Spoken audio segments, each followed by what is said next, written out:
दुष्कृतिः पुण्यो दुःस्वप्ननाशनः वीरः रक्षणः सन्त्यो जीवनपर्यवस्थितः अनन्तरूपोऽनन्तश्रीजितमन्युर्भयापः चतुरस्रो गभीरात्मा विदिशो व्यादिशो दिशः अनादिर्भूर्भुवो लक्ष्मी सुवीरो रुचिराङ्गदः जननो जनजन्मादिर्भीमो भीमपराक्रमः आधारनिलयो धाता पुष्पः सप्रजागरः ऊर्ध्वगः सत्पथाचार प्राणद प्रणवप्रणः प्रमाणं प्राणनिलय प्राणभृत् प्राणजीवनः तत्त्वं तत्त्वविदेकात्मा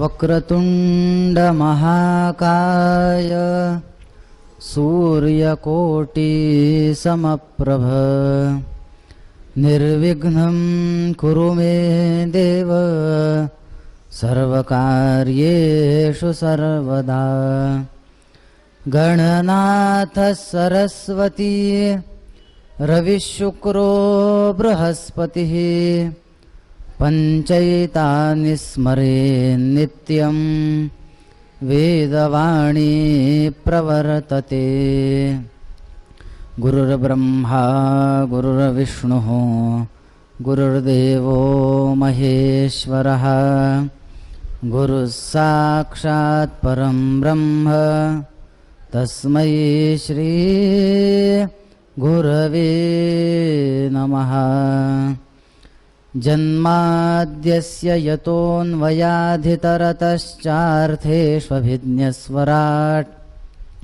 तेने ब्रह्महृदाय आदिकवये मुह्यन्ति यत्सूरयः तेजो वारिमृदां यथा विनिमयो यत्र त्रिसर्गो मृषा धाम्ना स्वेन सदा निरस्तकुहकं सत्यं परं धीमहि यं प्रव्रजन्तमनुपेतमपेतकृत्यं द्वैपायनो विरहकातर आजुहाव पुत्रेति तन्मयतया तरवोऽभिनेदुः तं सर्वभूतहृदयं मुनिमानतोऽस्मि अलङ्कापुरीरम्यसिंहासनस्थं पदाम्भोजतेजस्फुरद्दिक्प्रदेशम्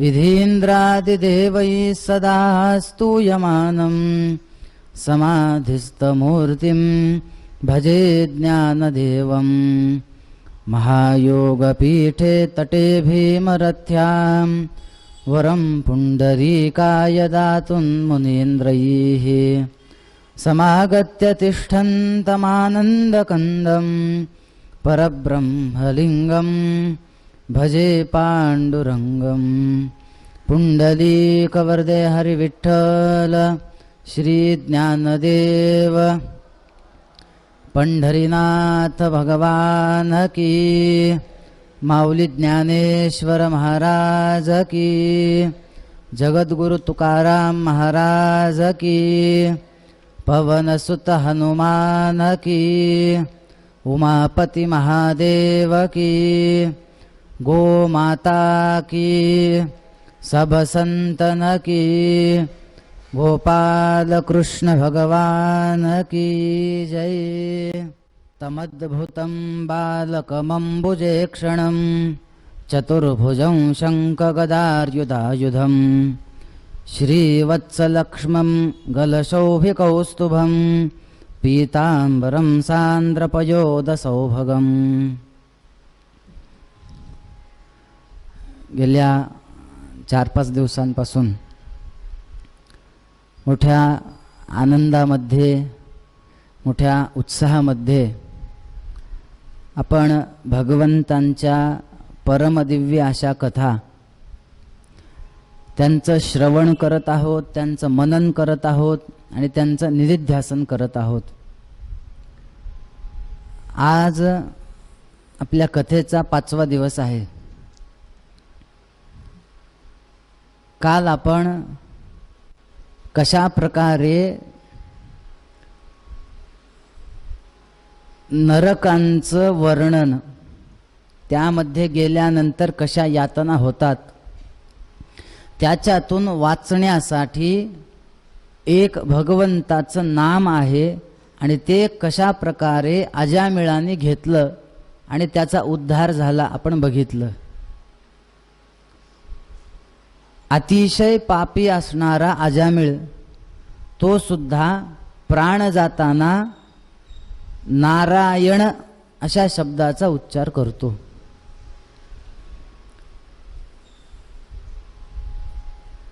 अजामिळ शब्दाचे आपण वेगवेगळे काल अर्थ सुद्धा बघितले. नेमका अजामिळ कोणाला म्हणायचं. पुढे सप्तम स्कंदामध्ये हिरण्याक्षाचा जो भाऊ होता हिरण्यकशिपू, भगवंतांनी नृसिंह अवतार घेऊन त्याचा कसा नाश केला. हिरण्यकशिपू म्हणजे नेमकं काय. सध्या कलियुगामध्ये जागोजागी आपल्याला हिरण्यकशिपू पाहायला मिळतात, हे आपण काल बघितलं. त्यानंतर भगवंतांनी नृसिंह अवतार घेतला, हिरण्यकशिपूचा वध केला. प्रल्हाद आणि भगवंत यांच्या दोघांमध्ये भांडणं लागले. कशासाठी. देव म्हणाले प्रल्हादा काहीतरी माग. प्रल्हाद म्हणाले मला काही नको. शेवटी प्रल्हादाचाच कसा विजय झाला हे आपण बघितलं.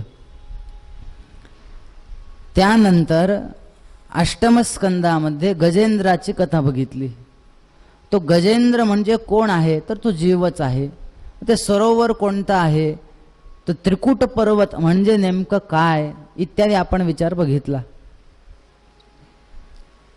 थोडक्यामध्ये समुद्र मंथनाची कथा बघितली. अमृत निघालं, विष पहिल्यांदा निघालं, ते शंकरांनी घेतलं आणि समुद्र मंथन झालं. दैत्यांना जे ते राज्य गेलं होतं देवतांचं ते पुन्हा सगळं त्यांना मिळालं. आणि कथेच्या शेवटी आपण सूर्यवंश आणि चंद्रवंश बघितला की ज्याच वंशामध्ये साक्षात भगवंत कृष्ण रूपाने अवतरित होतात. नवम स्कंदामध्ये रामकथा आहे आणि दशम स्कंदामध्ये कृष्ण कथा आहे. प्रभू रामचंद्रांचा जो अवतार आहे हा सत अवतार आहे. कपिलांचा अवतार जो आहे तो चिद अवतार आहे आणि गोपाल कृष्णांचा जो अवतार आहे तो आनंद अवतार आहे. म्हणून सत चित आनंद स्वरूप भगवंत आहेत.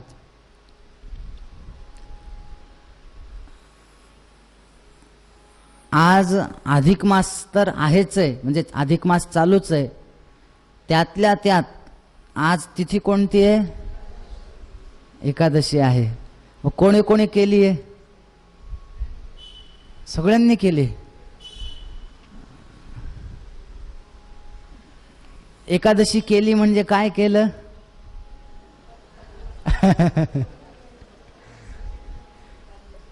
पोळी भाजी वरण भाताच्या जागी साबुदाण्याची खिचडी, काय भगर असेल किंवा थालीपीठ असेल उपवासाचं, ते खाल्लं म्हणजे आपण एकादशी केली.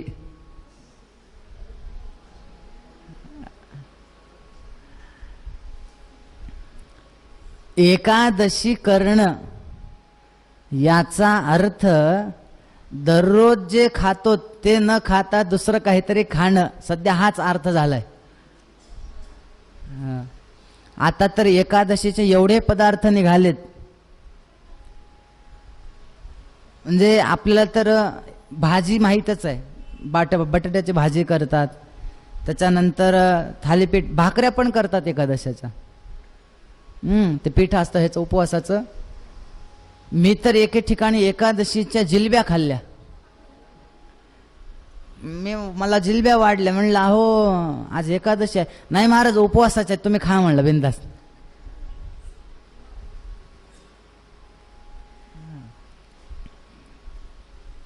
काही जण उद्या एकादशी आहे म्हणून आदल्या दिवशी दशमीला रात्री 11:59 खात बसतात. का? नाही उद्या एकादशी आहे, उद्या एकादशी आहे. एकादशी याचा अर्थ हा आहे का? नाही. एकादशीचं महत्व आपल्याकडे फार आहे. एकादशीच्या दिवशी अन्नाचं सेवन करू नये असं सांगितलंय. मग एकादशी याचा अर्थ काय? उपवास याचा अर्थ काय? आज माझा उपवास आहे याचा अर्थ काय? बरेच जण उपवास म्हणून निर्जला एकादशी करतात. निर्जला एकादशी करणं वाईट नाहीये, उपवास करणं वाईट नाहीये, पण निर्जला एकादशी करून पाणी सुद्धा न पिता दिवसभर एका कोपऱ्यात तोंड पाडून बसायचं, याला अर्थ आहे का सांगा? का रे थोडं फिरणं इकडं तिकडं, काय झालं? नाही नाही मला फिरतं, आज फिरू नये, फिरलं तर तहान भूक लागली तर.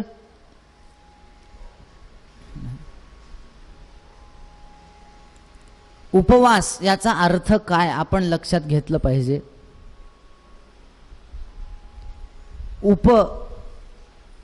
उप या उपसर्गाचा अर्थ काय? उप म्हणजे जवळ. आपल्याकडे उपसर्ग आहेत की नाही संस्कृतमध्ये? प्र, परा, अपसम, अनु, अव, निस, निरद, सुद्रवी अनेक उपसर्ग आहेत. प्रत्येक उपसर्गाचा अर्थ हा वेगवेगळा आहे. गच्छती म्हणजे जाणे, त्याला आ उपसर्ग लागला. आगच्छती म्हणजे येणे. उप या उपसर्गाचा अर्थ जवळ. उप म्हणजे जवळ आणि वास याच्यामध्ये वस नावाचा धातू आहे. वास याचा अर्थ राहणे. मग तर दोन्ही मिळून काय झालं? जवळ राहणे. कशाच्या? फराळाच्या, देवाच्या. मला वाटलं फराळाच्या जवळ राहणे उपवास म्हणजे. सारखं स्वयंपाकघरात चक्कर, आज उपवास आहे, आज उपवास आहे, काय आहे का बघा. तसं नाही. भगवंताच्या जवळ राहणं म्हणजे उपवास. पंच ज्ञानेंद्रिय, पंच कर्मेंद्रिय आणि 11वं मन, हे एकादश इंद्रियांनी भगवंताजवळ राहणे म्हणजेच एकादशी आहे. उपवासाचं फराळाचं खाणं म्हणजे एकादशी नाही. पण मला वाटतंय या सगळ्या व्युत्पत्तीनुसार आपली मात्र खरी एकादशी झाली आहे. कारण बघा, सकाळी 8 वाजता आपण पारायण सुरू केलं, त्याच्यामध्ये आपण इथंच होतो सगळेजण, म्हणजे आपला परमार्थ घडलाय. म्हणजे थोडक्यामध्ये उपवास म्हणजे देवाच्या जवळ. सकाळपासून आपण देवाच्याच जवळ आहेत. थोडं काय मध्ये थोडा ब्रेक मिळाला,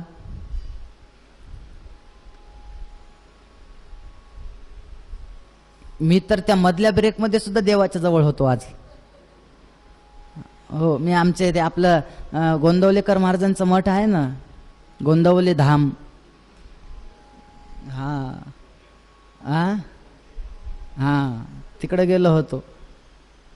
आपलं झालं की लगेच गेलो होतो. जवळपास 2:30 पर्यंत मी तिथंच होतो.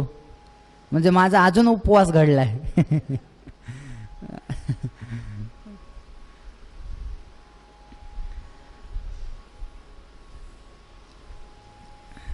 अशाच प्रकारे नित्य निरंतर आपल्याकडून उपवास म्हणजे थोडक्यामध्ये भगवंताजवळ आपल्याला राहायला मिळावं ही भगवंताचरणी प्रार्थना करूत. 9व स्कंदामध्ये रामचरित्र आहे, 10म स्कंदामध्ये कृष्णचरित्र आहे. शास्त्रकारांनी सांगितलंय की रामासारखं वागावं आणि कृष्णासारखं, असं वर्णन आहे बरं, की रामादिवत वर्तितव्यम, रामासारखं वागा. पण कृष्णाच्या चरित्राचा जर विचार केला तर संतांनी सांगितलं, चरित्र ते उच्चारावे केले देवे गोकुळी. कृष्णाच्या चरित्राचं फक्त वर्णन करावं, उच्चारण करावं, त्या कथाचं श्रवण करावं आणि त्याचा आनंद घ्यावा. त्यांच्यासारखं वागण्याचा प्रयत्न करू नये. जर त्यांच्यासारखं वागण्याचा प्रयत्न केला तर जागोजागी फजिती होईल. त्यांच्यातून सुद्धा काही गुण घेण्यासारखे आहेत. ते कुठले आहेत ते आपण जसं त्यांचं चरित्र बघू तसं मी आपल्याला सांगणारच आहे. काल भगवंतांनी देवकी आणि वसुदेव यांच्या पोटी अवतार घेतला कारागृहामध्ये. मुद्दाहून काल मी त्यांना कारागृहातच ठेवलं. कारण असं आहे, त्यांना देवकी वसुदेवांना वाटत असेल की नाही आपल्याजवळ पोरगं राहावं का लगेच जन्म झाल्या झाल्या गोकुळात न्यायचं. म्हणून काल रात्रभर कर म्हणलं आराम तिथंच. आता आज मात्र तिकडं न्यायचंय. आता आज आपल्याला गोपालकृष्णांच्या सगळ्या खोड्या बघायच्यात. दशमस्कंद सुरू झाला म्हणजे खोड्या, त्यांच्या लीला, त्यांच्या भक्तांच्या कथा, त्या गोपिकेंचे चरित्र हे सगळं आलं. भगवंतांनी कारागृहामध्ये अवतार घेतला. आता मला एक सांगा, अवतार या शब्दाचा अर्थ काय? आता मी तुम्हाला सांगितलं ना, उपसर्गांचे वेगवेगळे अर्थ आहेत. अव हा सुद्धा एक उपसर्ग आहे. अव याचा अर्थ खाली, आणि तार या शब्दामध्ये तृतर नावाचा धातू आहे. अवतार, अव म्हणजे खाली, तार म्हणजे येणे, उतरणे, खाली येणे याला म्हणायचं अवतार. खाली येणे म्हणजे काय? भगवंत खाली नाही आहेत का सध्या? मग कृष्णांनी तेव्हाच अवतार घेतला का? आता पण आहेच आहेत ना, सगळीकडे आहेत, कायम देव आहेत. एका जनार्दनी राम भरला जनीवनी असं असेल तर भगवंत अवतार घेतात म्हणजे काय? निर्गुण निराकार असणारा ते असणारं जे परब्रह्म आहे ते सगुण रूपामध्ये येतं म्हणजे अवतार घेतात. थोडक्यामध्ये थोडं खाली येतात. निर्गुण निराकारातून सगुणाकडे येणं हे थोडं खालीच येणं झालं ना. सगुणाकडून निर्गुणाकडे जायचं का निर्गुणाकडून पुन्हा खाली यायचं? पण भक्तासाठी ते पुन्हा खाली येतात. वस्तुतः भगवंताच्या अवतारांचे अनेक कारण सांगितले जातात. आपल्या सर्वांना एक माहिती आहे, परित्राणाय साधूनां विनाशाय च दुष्कृतां धर्म संस्थापनार्थाय संभवामि युगे युगे. ओके नाही? यदा यदा हि धर्मस्य ग्लानिर्भवति भारत अभ्युत्थानमधर्मस्य तदात्मानं सृजाम्यहम्. भगवंताने गीतेमध्ये सांगितले, परित्राणाय साधूनाम, साधूंच्या रक्षणासाठी, आणि विनाशाय च दुष्कृताम, दुष्टांच्या नाशासाठी भगवंत अवताराला येतात.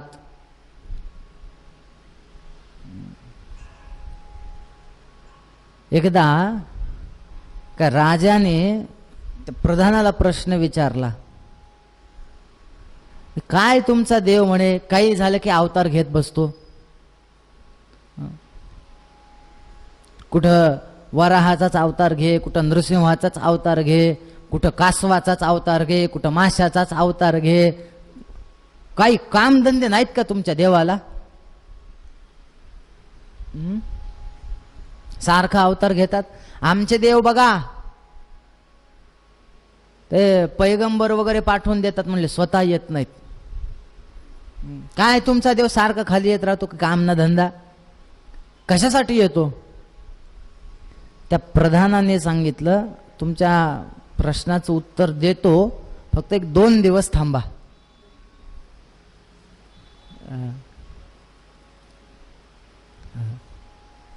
2-4 दिवसानंतर राजाला सांगितलं, राजेसाहेब आपण थोडं नौका विहार करून येऊत का? म्हणे हो करूयात. चला. एकटे का? नाही. मग सगळ्या परिवाराला घ्या सोबत.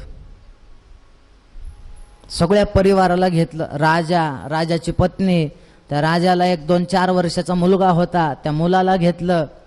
त्याच्यानंतर समोर 10 जहाज, माग 10 जहाज, मधल्या जहाजेत राजा, त्या राजाच्या जहाजामध्ये 4 सेवक, आणि मग ते मुलगा, त्याची पत्नी, तो प्रधान, सगळे त्या जहाजेत बसले आणि निघाले. बरोबर मध्यभागी जेव्हा जहाज गेली, त्यावेळेस राजाचं लक्ष नसताना त्या प्रधानाने त्या मुलाला, छोट्या मुलाला लपवलं. त्यांनी सोबत एक मोठा दगड आणला होता. तो दगड त्यांनी पाण्यात टाकला जोरात. पोराला लपवून ठेवलं. ओ राजेसाहेब, तुमचं पोरगं पाण्यात पडलंय. मुलगा पाण्यात पडला हे ऐकल्या बरोबर पटकन राजा पाण्यात उडी मारतो, खोलपर्यंत जातो, हुडकतो. त्याला काही मुलगा लागत नाही, सापडत नाही. पुन्हा वर येतो. कुठं आहे मुलगा?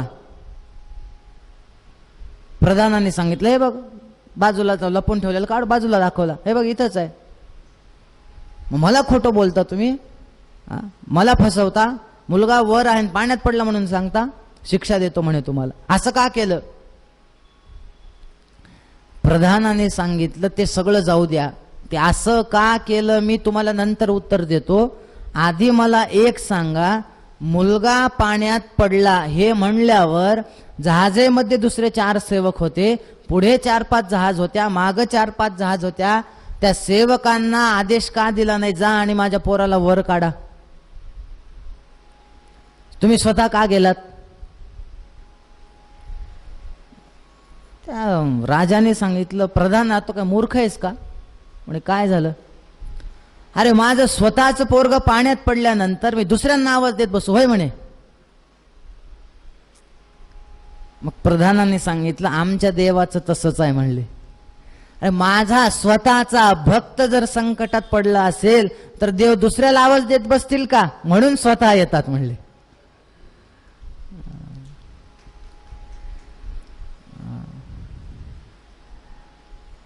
भक्ताचं रक्षण करण्यासाठी भगवंत अवताराला येतो.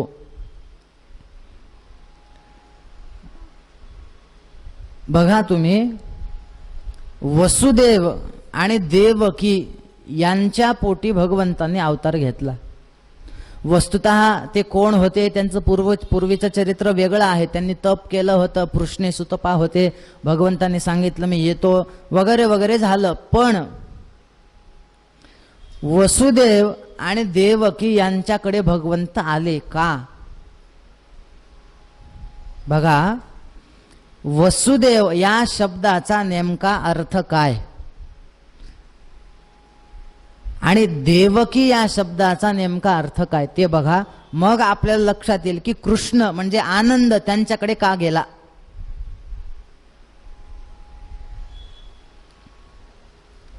वसुदेव कोणाला म्हणायचं? आपल्या भागवतात वर्णन आहे, विशुद्धम सत्वम वसुदेव संज्ञितम. सत्व म्हणजे अंतःकरण, म्हणजे ज्याचं अंतःकरण शुद्ध असतं त्याला वसुदेव अशी संज्ञा आहे. बघा बरं, वसुदेव कोणाला म्हणायचं? ज्याचं अंतःकरण शुद्ध आहे. आणि देवकी कोणाला म्हणायचं? म्हणजे जी देवाला आपल्या बुद्धीमध्ये धारण करते तिला म्हणायचं देवकी.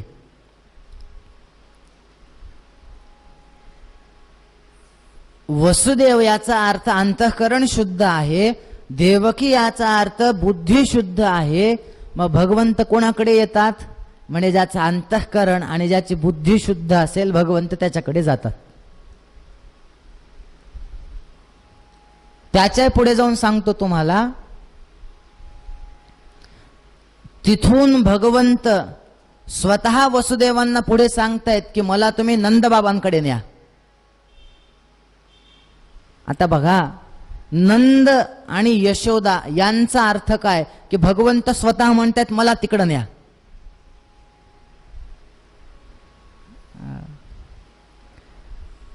नंद कोणाला म्हणायचं? नंदयती सर्वान इति नंदहा, जो नेहमी दुसऱ्यांना आनंद देण्याचा प्रयत्न करतो त्याला म्हणायचं नंद.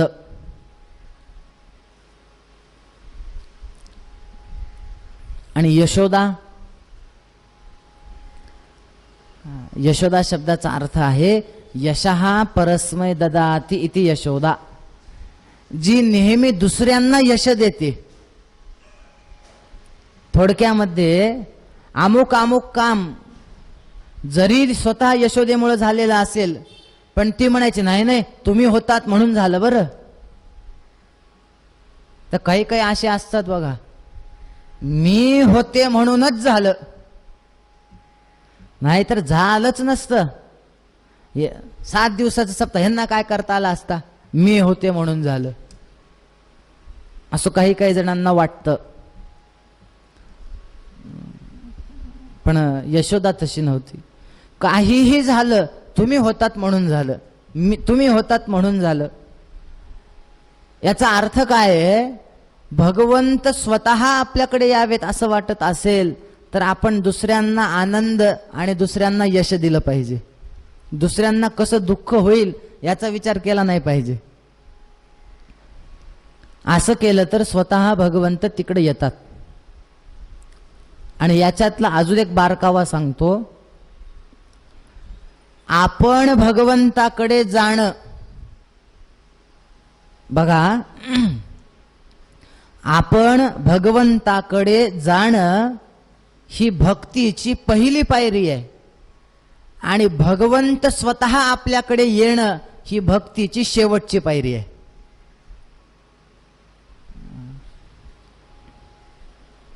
आपण असं कार्य केलं पाहिजे, आपण असं आचरण केलं पाहिजे की भगवंत त्यांना वाटावं की बाबा हा मला ह्याच्याकडे जायचंय.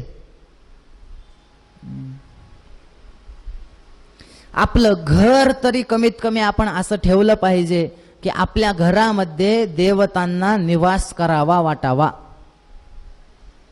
आता सारखं घरामध्ये जर भांडणं असतील, देव काय म्हणतील? नको बाबा या घरामध्ये सारखं भांडणच कानावर पडतात. ते वास्तुदेवता आपल्याला अस्तु अस्तु म्हणत असते.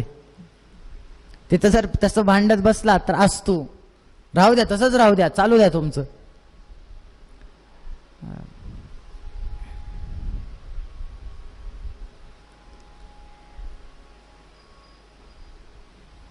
बघा तुम्ही, ज्या वेळेस स्वतः भगवंत कारागृहामध्ये येतात,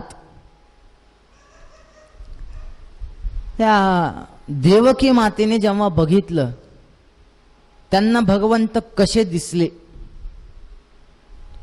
फार सुंदर वर्णन आहे बरं. भगवंत कसे दिसले? पहिलं विशेषण आहे तमद्भुतम. अद्भुतच ते बालक होतं. कसं? तमद्भुतम बालकमंबुजे क्षणम चतुर्भुजम शंख गदार युधायुधम. म्हणजे 4 हात होते.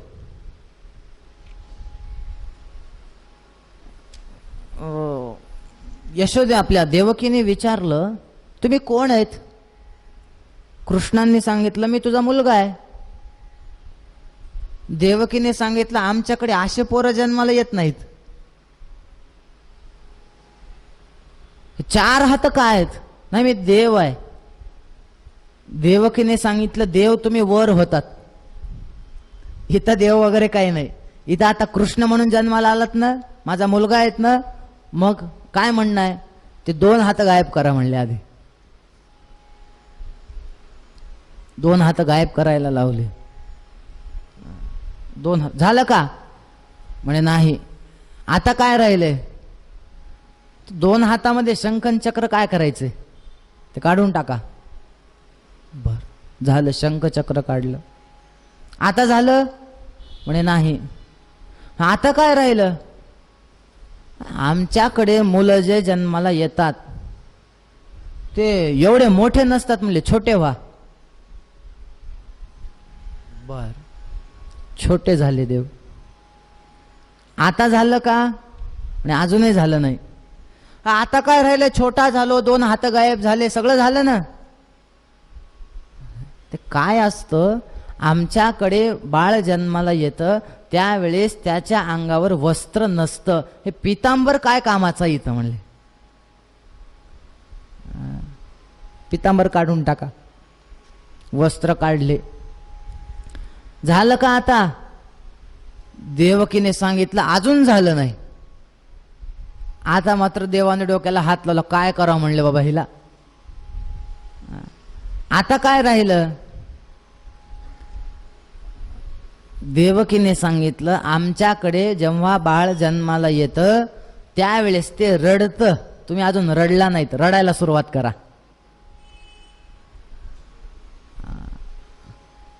ही भक्तामध्ये ताकद आहे की जे देवाला सुद्धा रडवते. भगवंत रडायला सुरुवात करतात. आता झालं का? रडायला सुरुवात केल्याबरोबर देव म्हणतो हो थांबा थांबा थांबा, रडू नका. म्हणे का? तुम्ही रडाल तर कंसाला कळेल तुम्ही इथं आलात म्हणून, आणि कंसाला जर कळालं तर कंस येईल आणि तुम्हाला घेऊन मारेल. रडू नका. काय आई आहे म्हणे माझी? पहिल्यांदा म्हणते रड, पुन्हा म्हणते रडू नको. ठीक आहे म्हणे, शांत झाले.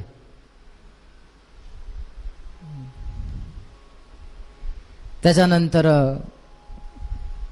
वसुदेवांनी त्या बालकाला बघितलं आणि अशी छानपैकी त्या बालकाला मिठी मारली. लगेच देवकीने सांगितलं. या प्रसंगाचं वर्णन संतांनी फार सुंदर केलंय बरं. यशोदा माता काय म्हणते, आपली देवकी माता काय म्हणते या प्रसंगाला बघून? ज्या वेळेस वसुदेवांनी कृष्णाला आलिंगन दिलं, देवकी माता म्हणतात सोडा सोडा मिठी, लपवा लपवा जगजेठी, झणी कंसासी कळेल माझ्या बाळाला मारेल. सोडा सोडा मिठी. आहो असे काय मिठी मारत बसलाय? लपवा म्हणे आधी याला. म्हणे का? कंसाला कळेल तर मारेल. वसुदेव म्हणाले जागा एवढी छोटी छोटी, तुरुंगात आहेत आपण, कुठं लपवायचं ह्याला? कृष्णाने सांगितलं तुम्ही कशाला विचार करत बसतायत? म्हणले मला कुठं लपवायचं? मी सांगतो कुठं लपवायचं, मला कुठं न्यायचं. ऐका, नंदाच्या घराला मज नेई गोकुळाला. तुकाराम महाराजांचा अभंग आहे. संतांनी सांगितलं म्हणे मला नंदाच्या घरी घेऊन जा गोकुळामध्ये, तिथं एक माया जन्माला आलेली आहे, त्या मुलीला तुम्ही इकडं घेऊन या, मला तिथं ठेवा.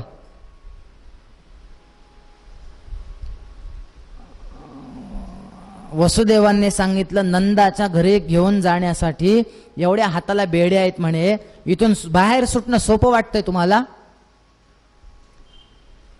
कृष्णाने सांगितलं बाबा अहो मी मोठे मोठे बेडे पार करतो, ह्या लोखंडाच्या बेड्या काय करणार आहेत तुम्हाला? तुम्ही मला घ्या डोक्यावर मग बघा. वसुदेवांनी भगवंतांना मस्तकावर घेतलं. तिथं फोटो आहे बघा. हा, मस्तकावर घेतल्या सगळे तुरुंगातले जे काही बेड्या होत्या सगळ्या तुटल्या, सगळं मोकळं झालं, सगळे सेवक झोपी गेले. मला सांगा, ज्याने भगवंताला मस्तकावर धारण केलंय त्याला बंधन राहील का?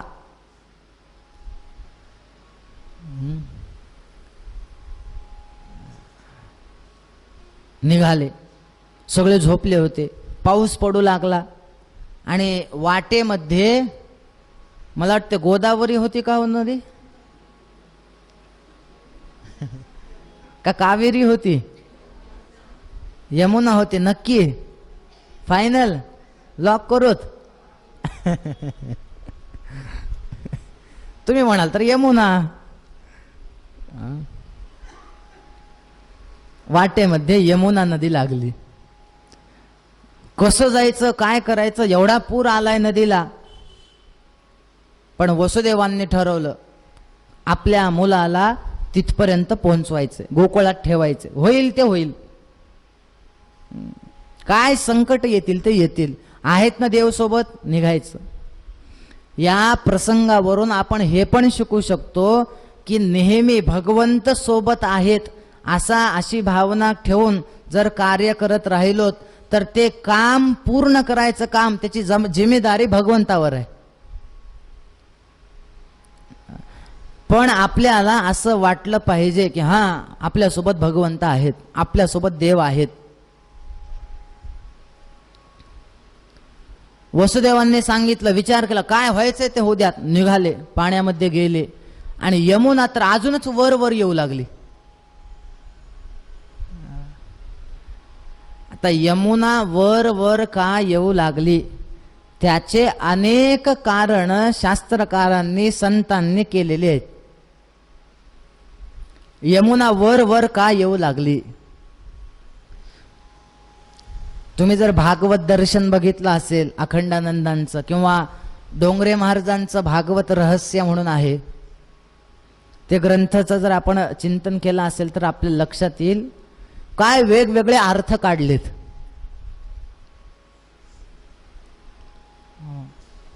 यमुना वर येऊ लागली. एकाने सांगितलं यमुना वर का येऊ लागली, म्हणे तिला भगवंतांचं तोंड बघायचं होतं.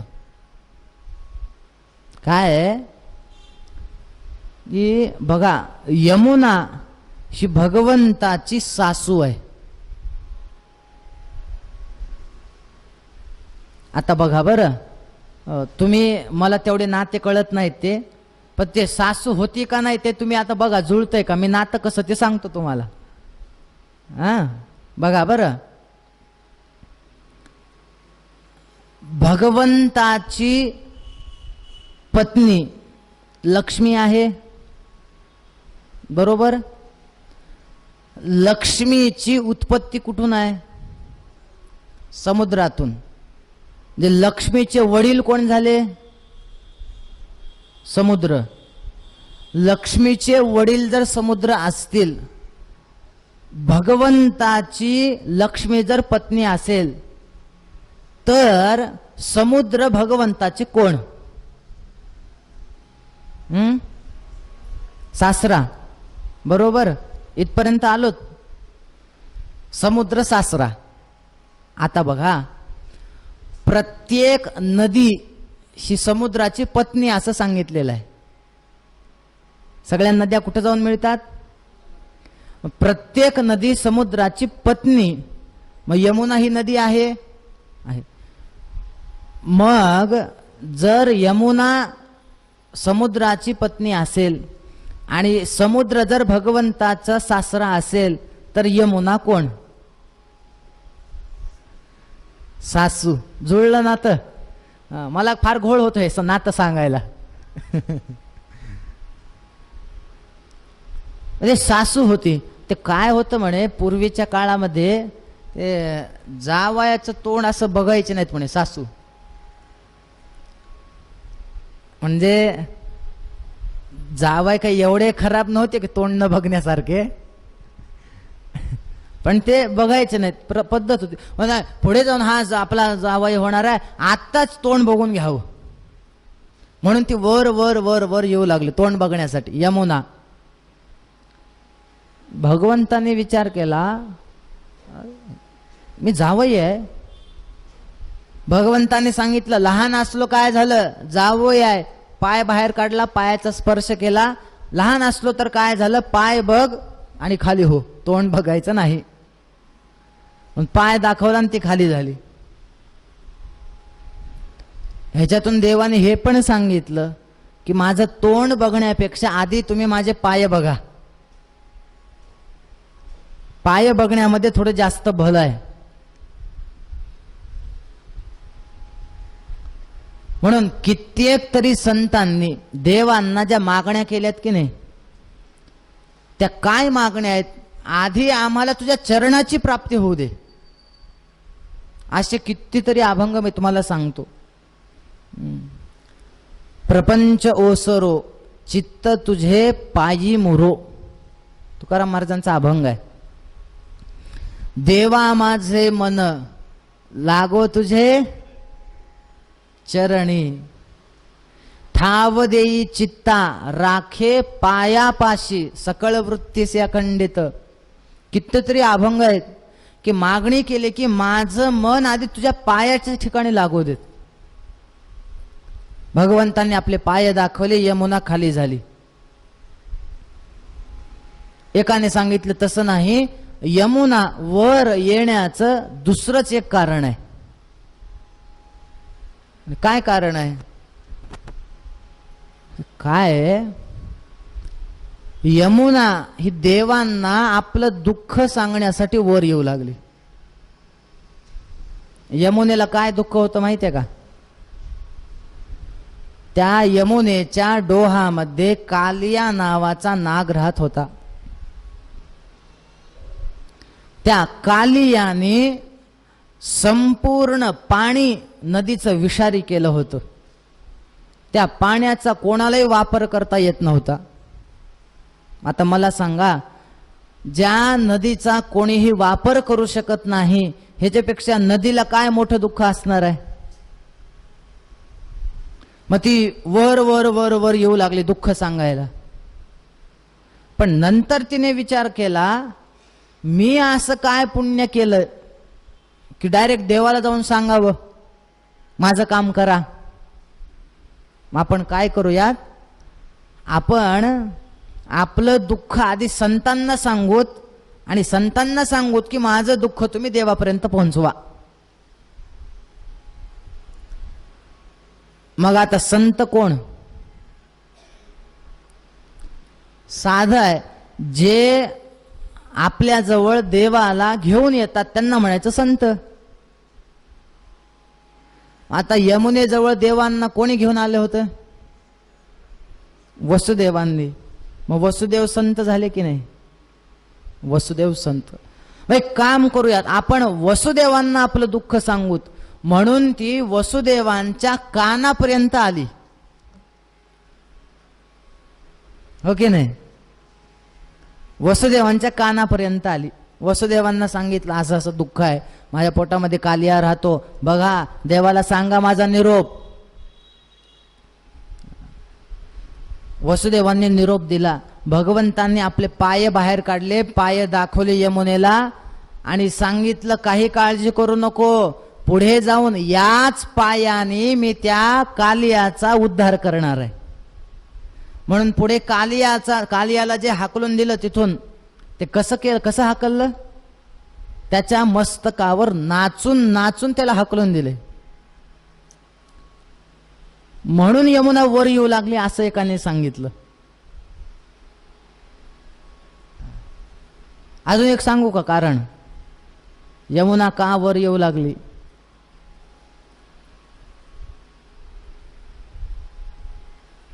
काय पुढे जाऊन हीच यमुना भगवंताची पत्नी होणार आहे बरं, कालिंदी. ते काय असतं की बऱ्याच दिवसानंतर जर पती घरी आला तर बायको फार प्रश्न विचारते, म्हणे कुठे गेलतात, काय नाही, इतके दिवस कसे लागले, कळत नाही का तुम्हाला, अमोक तमोक फार प्रश्न विचारते. हे जे सगळ्या यमुनेच्या लाटा होत्या ना, हे सगळे यमुनेचे प्रश्न होते म्हणे. भरपूर प्रश्न विचारू लागले, कुठे गेलतात काय नाही, पुढे जाऊच द्यायला तयार नाही. भगवंतांनी एक आयडिया केली. त्यांना स्त्रियांचा स्वभाव माहिती होता. यमुना जाऊ देत नाही ना म्हणे आपल्याला, आपण एक काम करू. मी तुम्हाला एक साधा प्रश्न विचारतो बरं. मान्य आहे खूप दिवसानंतर पती घरी आलाय, पण बऱ्याच दिवसानंतर जर आपली जवळची आवडती जर मैत्रीण घरी आली तर आपल्याला वाटतं की नाही थोडं नवऱ्यानं बाहेर गेलेलंच बरं? खरं खरं सांगा बरं, का बरं? मोकळ्या गप्पा मारता येतील ना, मोठमोठ्यानं हसता येईल, खेळता येईल. गप्पा मारता येतील. भगवंतांनी ओळखलं. भगवंतांनी काय केलं, ही अशी तर जाऊ देत नाही. आपला पाय बाहेर काढला, पायाचा स्पर्श केला यमुनेला. आता बघा, भगवंताच्या पायामध्ये आहे गंगा, हो की नाही? गंगेला आपण विष्णुपदी असं म्हणतो ना, विष्णुपदी नाव आहे गंगेचं. भगवंताच्या पायात आहे गंगा. गंगा आणि यमुना आहेत मैत्रिणी. भगवंताने काय केलं, आपल्या पायातला गंगेचा स्पर्श त्या यमुनेला केला. म्हणजे दोन मैत्रिणींची एकदा गाठ घालून दिली. मग यमुना म्हणाले, जाल आता निघा तुम्ही पुढे, माझी मैत्रीण आली, बोलू द्या आम्हाला आता.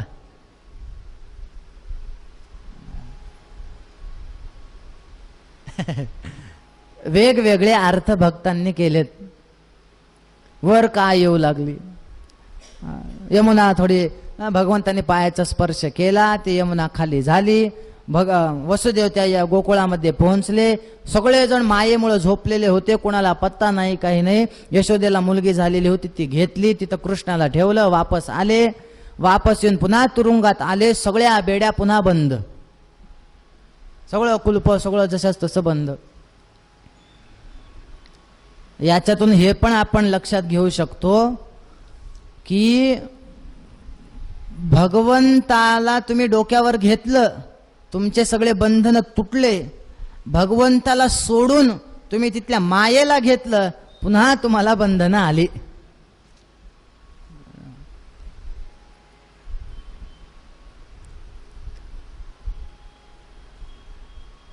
वापस आले. आल्यानंतर ती मुलगी रडायला सुरुवात करते. कंसापर्यंत बातमी गेली. कंस आला, सगळ्यांना सांगितलं मुलगी झाली का, पण मुलगा होणार होता ना, 8वा तर मुलगा. ठीक आहे, काही का असे ना, तिला घेतलं, गरगर गर फिरून आपटणार, ती हातातून निसटली आणि सांगितलं की अरे मला काय मारतोयस, तुला मारणारा दुसरीकडे जन्माला आलेला आहे. आता मात्र कंस घाबरला. वसुदेव देवकींना आता कंस म्हणतोय, मी तुम्हाला विनाकारण तुरुंगात ठेवलं. व्हायचं ते झालंच, तुरुंगात टाकायला नव्हतं पाहिजे, पण आता जाऊ द्या, ठीक आहे.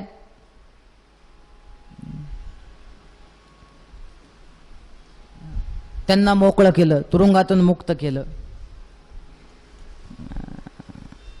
इकडं असं झालं की ज्या वेळेस सकाळी सगळ्यांना जाग आली, त्यावेळेस मात्र त्या दासीने सांगितलं नंदबाबांना, पुत्र भयो, मुलगा झालाय तुम्हाला. मुलगा झालाय हे शब्द ऐकल्या बरोबर म्हणजे गळ्यातला एक मोत्याचा हारच देऊन टाकला, बक्षीस घे. आले, धावत आले, बघितलं मुलगा झालाय. वा वा वा वा, एवढा आनंद.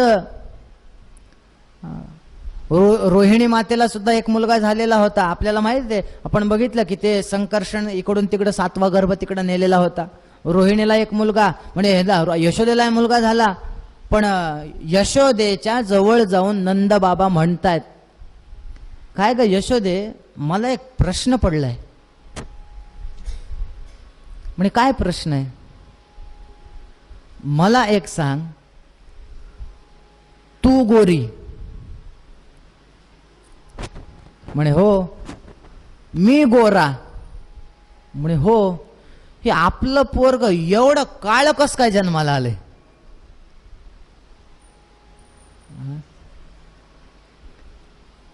आता कोणत्या आईला वाटेल माझं पोरग काळ आहे म्हणून? यशोदा म्हणे हो काळ आहे हो ते, मग सावळा आहे म्हणले. काळा म्हणता का त्याला? काळा म्हणलं तर बघा,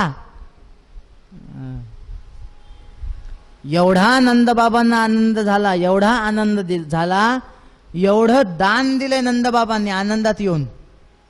भागवतातले शब्द बघा काय काय दिलं. धेनुना न्यूते प्रादात विप्रेभ्य समलंकृते तिलाद्रीन सप्नरत्नौघ शातकौंभांबरावृतान, काय काय दान दिलंय. म्हणे प्रत्येक ब्राह्मणाला 2-2 लाख गायी दिल्यात. किती? म्हणजे नंदबाबांकडे किती गायी असतील? प्रत्येकाला 2-2 लाख. म्हणून आपल्याकडे असं सांगितलंय की द्रव्याची शुद्धी कशाने होते.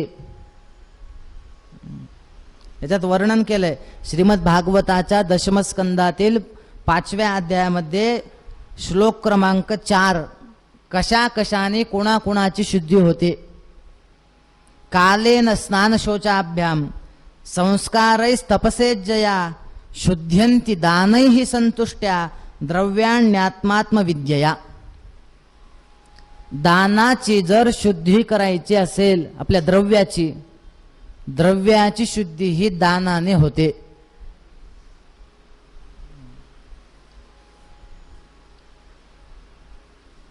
म्हणून भगवंताला आपण काहीतरी आधी दिलं पाहिजे. भगवंत आपल्याला भरपूर देतो, पण आधी म्हणतो तुम्ही थोडं तरी द्या, मग मी किती देतो बघा.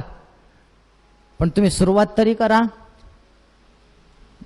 अहो लोक म्हणजे देवाला म्हणजे कसंही,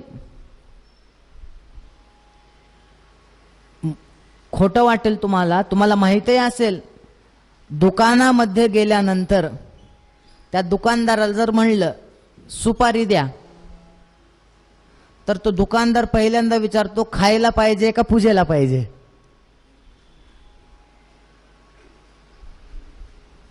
म्हणतो की नाही? खायची पाहिजे का पूजेची सुपारी पाहिजे. खायची पाहिजे म्हणलं तर चांगली देणार, आणि पूजेची पाहिजे म्हणलं तर त्या सुपाऱ्याच्या मधून एक एक किडा बाहेर येतो. एवढ्या एवढ्या छोट्याशा सुपाऱ्या, त्याचा रंग लागतो एवढा मोठा हाताला. असं असावं का? आपल्या शास्त्रकारांनी सांगितलंय यथा देहे तथा देवे. जसं आपण देहाला वापरतो तसं देवाला वापरावं. आपण कधीतरी असा विचार केलाय का हो की उन्हाळ्यामध्ये आपल्याला जसं गार पाणी लागतं तसं देवाला कधी गार पाणी घेतलंय का? किंवा हिवाळ्यामध्ये आपल्याला गरम पाणी लागतं, चला बाबा देवाला सुद्धा आपण गरम पाणी करून मगच अभिषेक घालूत, असं कधी केलंय का सांगा बरं? बरेच जण करतात, पण बरेच जणांची पूजा अशी असते की त्या पूजेचं वर्णन न केलेलंच बरं.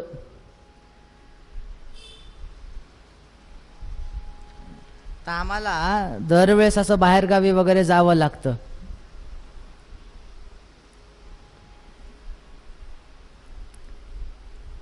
एकदा एकाने फार सुंदर सांगितलं. बाहेरगावी मुक्कामाला कीर्तनाला गेले महाराज. एक मुक्काम केला, 2 कीर्तन, रात्रीचं एक कीर्तन आणि पुढच्या दिवशीचं काल्याचं कीर्तन. मग काल्याचं कीर्तन सकाळी. मग आता त्यांनी काय हे केलं, यजमानांनी सांगितलं की रात्र आहे, वापस गावाकडे जाऊन पुन्हा कुठं येता, इथंच मुक्काम करा. आणि मुक्काम केला, सगळं झालं. पुढच्या दिवशी ते महाराज सकाळी उठले, आता संध्या वगैरे करायचे, देवघरासमोर जाऊन बसले. नेमकं तो यजमान देवासमोर बसला होता पूजा करत. त्यांनी काय केलं माहितीये, एक समोर मोठी परात ठेवली. आता मला सांगा, आपण देव त्या देवघरातून कशी काढतो अभिषेक वगैरे करायचा असेल तर? एक एक एक एक उचलून व्यवस्थित छानपैकी ठेवतो की नाही?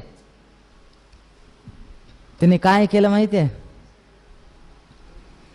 जसं आपण त्या खोऱ्याने माती भरतो बघा, असा हात घातला, धाडकन एकदम त्या सगळे त्या परातीमध्ये सगळे देव, सगळे टप टप टप सगळे देव पडले त्याच्यामध्ये. कोणी असं कोणी असं कोणी असं उलट सुलट सगळे देव पडले. अभिषेक कसा? तांब्या घेतला आणि भडकन सगळ्या एकदम तांब्या रिकामा केला. ते महाराज म्हणाले बघू तरी ह्याची पूजा नेमकी कशी आहे काय नाही. पूजा चालू होती आणि नेमकं योगायोगानं असं झालं म्हणे की त्या सावकाराचे त्या यजमानाचे कोणीतरी एकाने पैसे घेतले होते, 5 वर्ष झालं देत नव्हता. उद्या देतो पुन्हा देतो महिन्यानं देतो असं करायचा. आणि नेमकं त्या यजमानाचा एक नोकर आला म्हणे सावकार ते तुम्हाला पैसे देत नव्हतं ना, त्याला पकडलंय बघा, आणले बाहेर हॉलमध्ये बसले, काय करू सांगा. आता ह्याचा नियम असा होता की पूजा करताना बोलायचं, मग तो इशारे करून सांगू लागला. काय करू लागला, त्याला सांगितलं, इशारा करून सांगतोय की तू त्याला असं हे कर, म्हणजे काय, त्याला मार. ह्याला कळतच नव्हतं. त्याला सांग तू काय करावं, काय म्हणताय कळत नाहीये, काय म्हणताय. ते काही काही जणांचे इशारे फार भारी असतात बघा. मला फार अनुभव आहेत. ते जप करताना वगैरे इशारे करतात, काय बोलतात की काय नाही की ते हाताने लिहून दाखवायचं, काय लिहितं ते कळत नाही, असे खुणा करायच्या. आता म्हणलं काय कळणार आहे. ते असतात काही काही इशारे तसे. मी सांगितलं असं हे कळतच नाही. त्यांनी काय केलं, त्या सावकाराने एक आपला रंगनाथ उचलला पूजेतला. गळ्यातली माळ काढली, त्या माळीने त्या रंगनाथाला बांधलं, असं उचललं, त्या रंगनाथाला असं उलट टांगलं, पूजेची एक पळी घेतली, त्या पळीने त्या रंगनाथाला ठोकून काढलं. सांगितलं अरे बाबा त्याला असं उलट टांग आणि मार.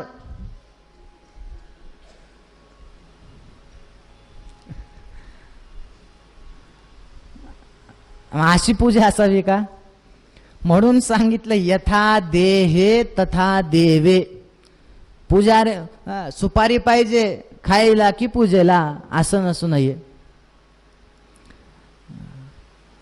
आपल्या द्रव्याची शुद्धी जर आपल्याला करायची असेल तर आधी आपण त्याचं सत्पात्र्याला दान दिलं पाहिजे. आपल्याकडे गीतेच्या 17व्या अध्यायामध्ये 3 प्रकारचे दान सांगितलेत, सात्विक, राजस आणि तामस. सात्विक दान कशाला म्हणायचं, दातव्यमिति यद्दानं दीयते नुपकारिणे देशे काले च पात्रे च तद्दानं सात्विकं स्मृतम. दातव्यम देणं हे माझं कर्तव्य आहे, या भावनेने जे दिलं जातं त्याला म्हणायचं सात्विक दान. यत्तु प्रत्युपकारार्थम फलमुद्दिश्य वा पुनः. मी दान दिलं कशासाठी, समजा शेजारचा व्यक्ती आला, थोडं साखर देता का हो. आईने सांगितलं पोराला साखर दे, साखर दिली. नंतर पोराने विचारलं आईला, काय ग ते मागायला येतात तू लगेच देतेस, कशाला देतेस, तुला नाही म्हणता येत नाही का. आई म्हणते तसं नसतं, आत्ता आपण साखर दिली, एखाद्या वेळेस आपली पत्ती संपली तर.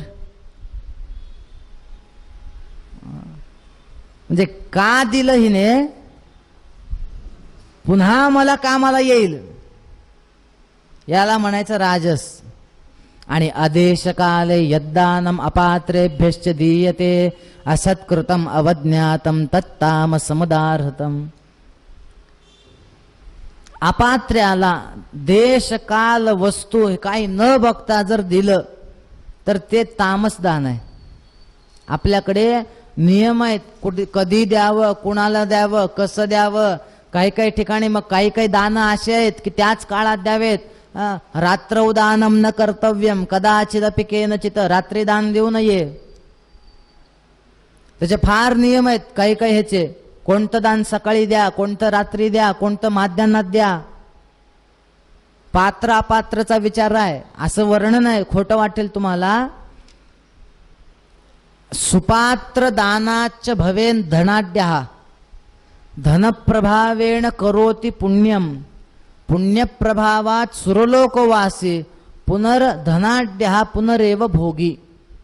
सुपात्र्याला जर दान दिलं तर त्याचं फळ आहे. जर अपात्र्याला दान दिलं, वर्णन आहे अपात्रे दीयते दानम दातारम नरकम व्रजेत. म्हणे अपात्र्याला जर दान दिलं तर देणारच नरकात जातो. बघा आता, कुपात्र दानाच भवेद दरिद्रः. कुपात्र्याला दान दिलं तर दरिद्री होतो म्हणे माणूस. दारिद्र्य दोषेण करोति पापम पाप प्रभावात नरलोकवासी पुनर्दरिद्रः पुनरेव पापी. त्याच्यामुळं पात्र अपात्रचा विचार केला पाहिजे.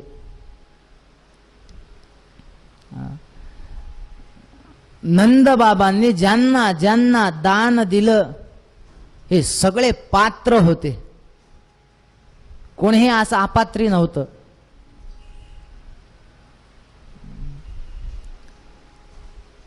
एका ब्राह्मणाची बायको फार चिडली. काय हो, तुम्हाला कळत नाही का, एवढ्या गायी घरी आणला, आपल्याला राहायला जागा नाही, या गायी कुठे ठेवायच्या. त्या ब्राह्मणाने सांगितलं, मी काय करू म्हणे, त्या नंद बाबाला पोरग झाले म्हणून त्यांनी आम्हाला दिले, मी स्वतः आणलेत का. नंदाला मुलगा झालाय, मग राहू द्या राहू द्या, बघू आपण करू काहीतरी ऍडजस्ट करू म्हणलं. कसं आहे, नंदांना मुलगा झाला, यशोदेला पोरग झालं, फक्त यशोदा आणि नंद ह्यांना आनंद झाला नाही, म्हणजे सगळ्या गोकुळात आनंद झाला. सगळ्या गोकुळामध्ये सगळ्या गोपिका नटून थटून निघाल्या. आता जायचं आपण त्या ह्याला बाळाला बघायला जायचं. कशा कशा निघाल्या. गोप्यश्चाकर्ण्य मुदिता यशोदाया सुतोद्भवम आत्मानं भूषयान चक्रुः. आपल्या स्वतःला सजवू लागल्या म्हणे. नटून थटून सगळे निघाले.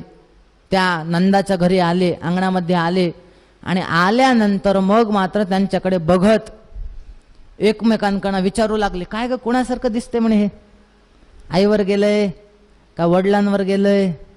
आता चर्चा सुरू झाल्या त्यांच्या. डोंगरे महाराजांनी भागवत रहस्यात असं वर्णन केलंय, ते इंद्रिय गोपिकांचे एकमेकांना भांडू लागले म्हणे. बघा बरं, गोपिकांचे एकमेकांचे इंद्रिय भांडू लागले. कशामुळं. सगळ्यात श्रेष्ठ मी, सगळ्यात श्रेष्ठ मी. डोळे म्हणाले सगळ्यात श्रेष्ठ मी. सगळ्या इंद्रियांनी विचारलं, का बरं तुम्ही श्रेष्ठ. म्हणे ह्या मुलाचं रूप, या कृष्णाचं रूप मी बघू शकतो म्हणून मी श्रेष्ठ. लगेच कान म्हणाले, अरे तुझ्यापेक्षा तर मी श्रेष्ठ. म्हणे का. एखाद्या वेळेस डोळे जर गेले तर त्याचं रूप बघता येणार नाही, पण डोळे नसले तरी मी कानाने त्याचं गुणवर्णन ऐकू शकते म्हणून मी श्रेष्ठ.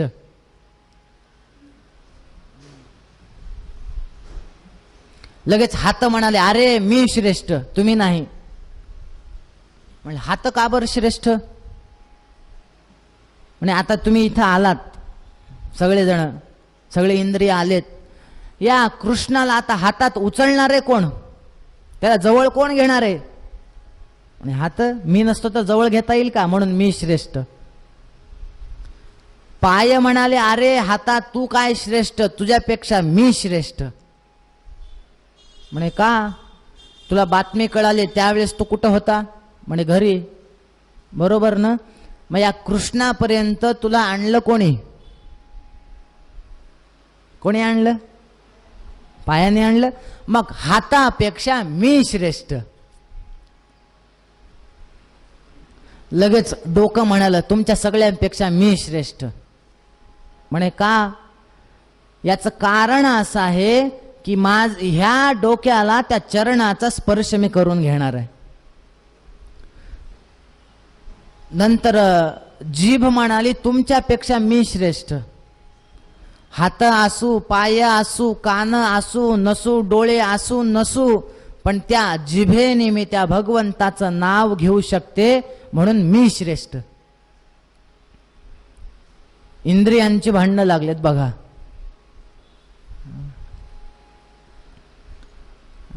जवळ गेले, आनंदोत्सव सुरू झाला, मोठा उत्सव सुरू झाला. उत्सव याचा अर्थ काय? उत्सव म्हणजे मोठा केक आणायचा, केक कापायचा, अर्धा केक आपल्या तोंडाला फासायचा आणि मोठ्याने गाणी लावून डीजेवर नाचायचं, याला म्हणायचं उत्सव. बरोबर ना?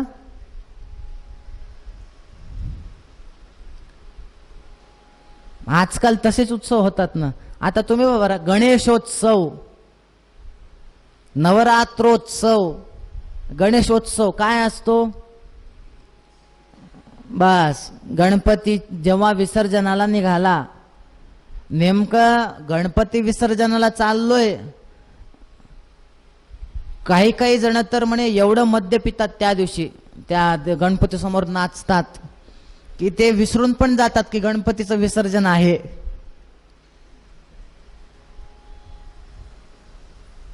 मग याला म्हणायचं का उत्सव? आमच्या भागामध्ये एक नवरात्रामध्ये देवीचं मंदिर आहे, तिथं उत्सव रात्री कीर्तन वगैरे असतात. कीर्तन झालं की त्याच ठिकाणी देवी समोर ते लोक पत्ते खेळत बसतात. म्हणजे त्यांचा नवरात्रीतला उत्सव म्हणजे काय? नवरात्र आलं की पत्ते खेळायला मिळतात, याला उत्सव म्हणतात का?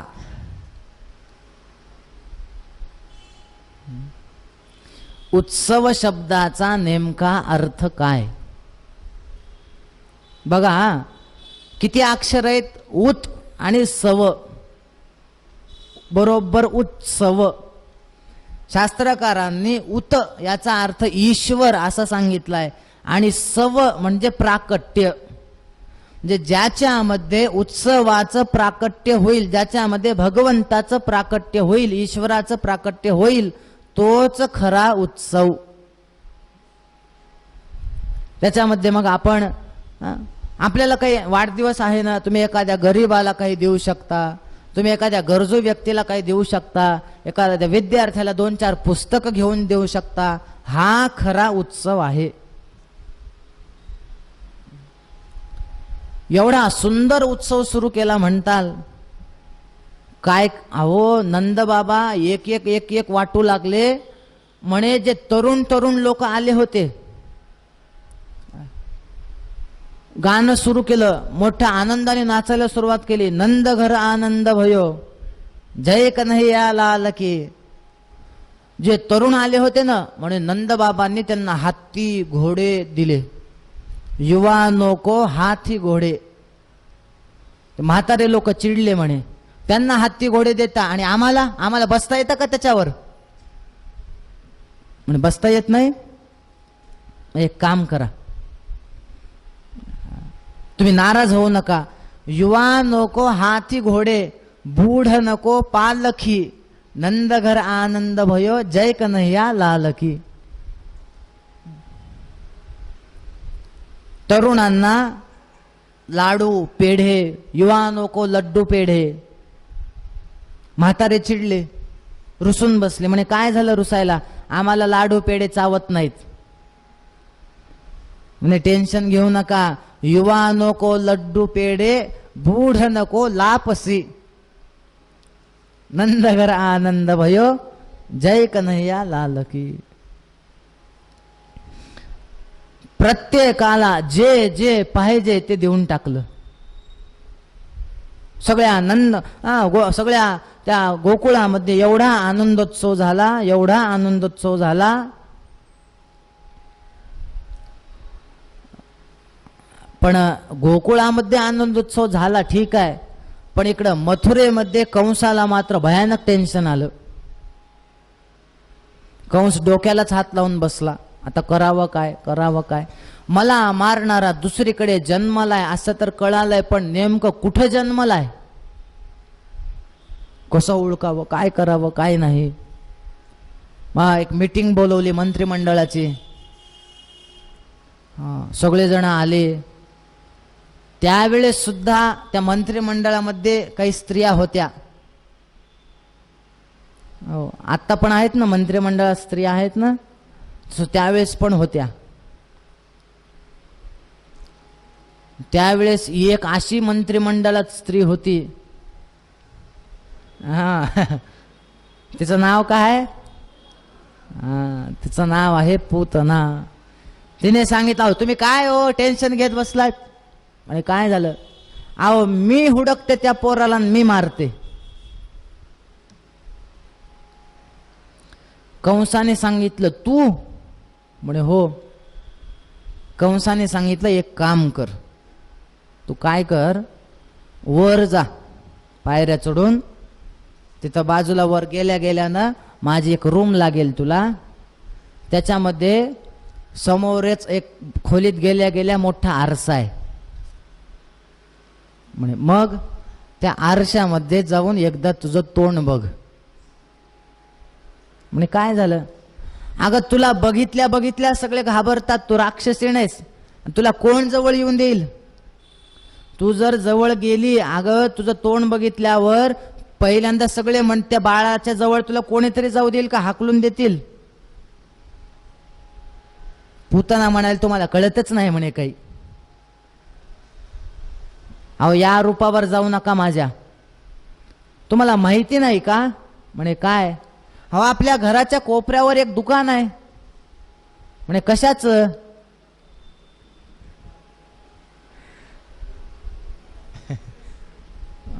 कसं लगेच लक्षात आलं बघा. ब्युटी पार्लरचं दुकान आहे म्हणले. त्याच्यात काय असतं? काय म्हणे तुम्ही कंस, तुम्हाला ब्युटी पार्लर मध्ये काय असतं माहिती नाही? अहो असं रूप करतात म्हणे, एवढा मेकअप, ओळखू सुद्धा येणार नाही कोण आहे मी.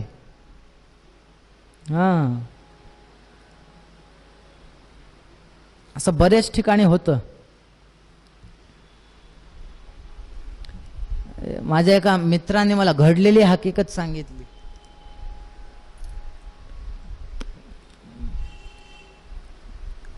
तो एका लग्नाला गेला, लग्न लावण्यासाठी. मोठ्या आनंदात लग्न लागलं, सगळं झालं.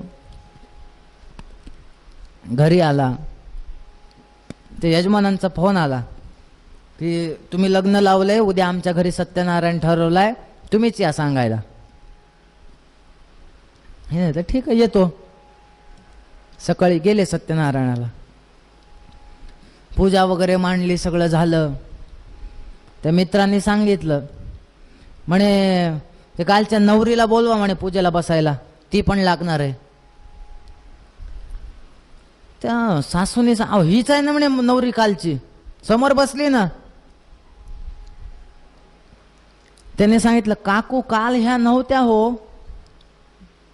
तिने सांगितलं काल हीच होती, फक्त काल मेकअप केलेला होता, आज तोंड धुतलंय म्हणले.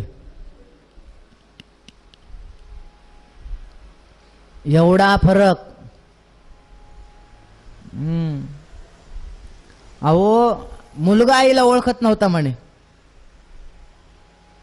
ते बाहेर ठेवलं, त्याला सोडलं, इथं बस थोड्या वेळ, मी आलेच मेकअप करून. आल्यावर चल घरी म्हणलं की, तर मुलगा म्हणाला नाही कोण आहेत तुम्ही? म्हणजे अरे बाबा तुझी आई आहे रे. नाही नाही माझी आई अशी नाही, आत्ताच जाताना वेगळी होती. मग हिने पुन्हा आत जाऊन ते तोंड धुवून आली. मग तिने सांगितलं हे बघ, हा मग तू, हा आता तू आहे, चल घरी. तुम्हाला माहित नाही काय असं ब्युटी पार्लरचं दुकान असतं काय? तुम्ही जे ब्युटी पार्लर मध्ये जाऊ नये असं मी म्हणत नाही बरं, बिंदास जावं. आपला आणि त्याचा काही आपल्याला काही विरोध नाही, काही नाही. गेले असं आहे म्हणे, हो थांबा मी बघा कसं रूप घेऊन येते. ती ब्युटी पार्लर मध्ये गेली, असं रूप घेतलं, आली. बघा म्हणे कंसा कोण आहेस? म्हणे मीच पूतना आहे. तू आहेस? म्हणे हो.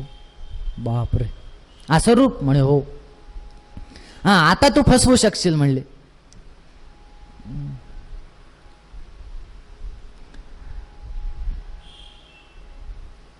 पूतना याचा अर्थ काय हो? पूत, पूत याचा अर्थ पवित्र. पूत ना, जी पवित्र नाहीये तिला म्हणायचं समाजामध्ये भरपूर पूतना आहेत.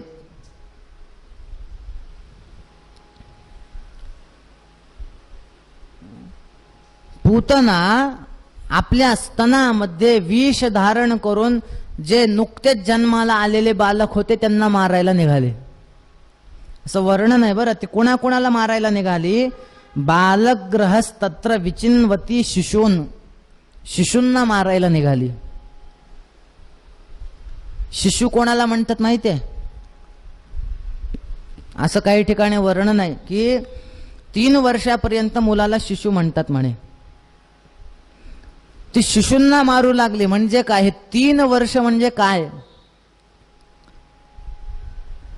जागृत, स्वप्न, सुषुप्ती या 3 अवस्थांमध्ये जो अडकेल त्याला पूतना, पूतना हे अज्ञानाचं प्रतीक आहे. तर ही पूतना त्याला मारायला येते. म्हणजे अज्ञान त्याला मारायला येतं. कोणाला? जो ह्याच्यात अडकलाय. किंवा जो सत्व, रज आणि तम या 3 गुणांमध्ये अडकलाय त्याला पूतना म्हणजे अज्ञान मारायला येतं. आता भगवंतांना मारायला आली याचा अर्थ भगवंत अडकलेले नाहीयेत, ती तर भगवंताची लीला आहे. पण पूतना शृंगार करून येते म्हणजे काय? कसं आहे, अविद्या ज्या वेळेस येते ना तेव्हा ती सुद्धा शृंगार करून म्हणजे काही दोषांना सोबतच आणते. थोडं वेदांत आहे. देहाध्यास असेल, इंद्रियाध्यास असेल, प्राणाध्यास असेल, अंतःकरणाध्यास असेल किंवा आपल्या स्वतःच्या स्वरूपाचं विस्मरण असेल, अज्ञान हे सगळ्यांना घेऊन येतं. पूतना तशी आली. असं वर्णन आहे बरं की पूतना ही चतुर्दशीला आलेली आहे. ती चतुर्दशीला का आली? असं म्हणतात की अज्ञान, वासना ही 14 स्थानामध्ये राहते. पंच ज्ञानेंद्रिय, पंच कर्मेंद्रिय, मन, बुद्धी, चित्त, अहंकार या 14 ठिकाणी अज्ञान राहतं. म्हणून ती चतुर्दशीला आली. हुडकत हुडकत हुडकत गोकुळामध्ये पोहोचली. अरे इथं काहीतरी झालं, इथं कोणीतरी जन्मलेलं दिसतंय, आनंदोत्सव दिसतोय. एवढं छान रूप घेतलेलं होतं, तिला कोणीच अडवलं नाही. यशोदेचं लक्ष नव्हतं. ती थेट गेली कृष्णापर्यंत, मांडीवर घेतलं. मांडीवर घेतल्या घेतल्या भगवंताने पहिल्यांदा डोळे झाकले. भगवंतांनी डोळे का झाकले याचे संतांनी अनेक कारण दिलेत.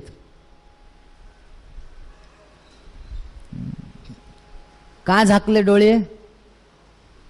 तुम्हाला एक 2-4 कारण सांगतो पुढे जातो.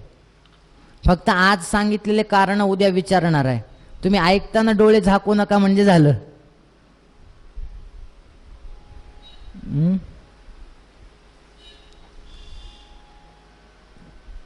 म्हणे भगवंतांनी विचार केला, मी आत्ताच जन्माला आलोय. जन्माला आल्या आल्या ह्या पापिणीचं तोंड बघू का मी? हिचं तोंडच बघायला नको म्हणून डोळे झाकून टाकले म्हणे. एकाने सांगितलं तसं नाही हो, त्याच्यामुळे डोळे नाही झाकले म्हणे. मग का झाकले? काय भगवंतांना ती काय पाजायला आली होती? विष. मग ते विष हे कोणाचं खाद्य आहे? भगवान शिवशंकरांचं. हलाल विष कोणी पिलं?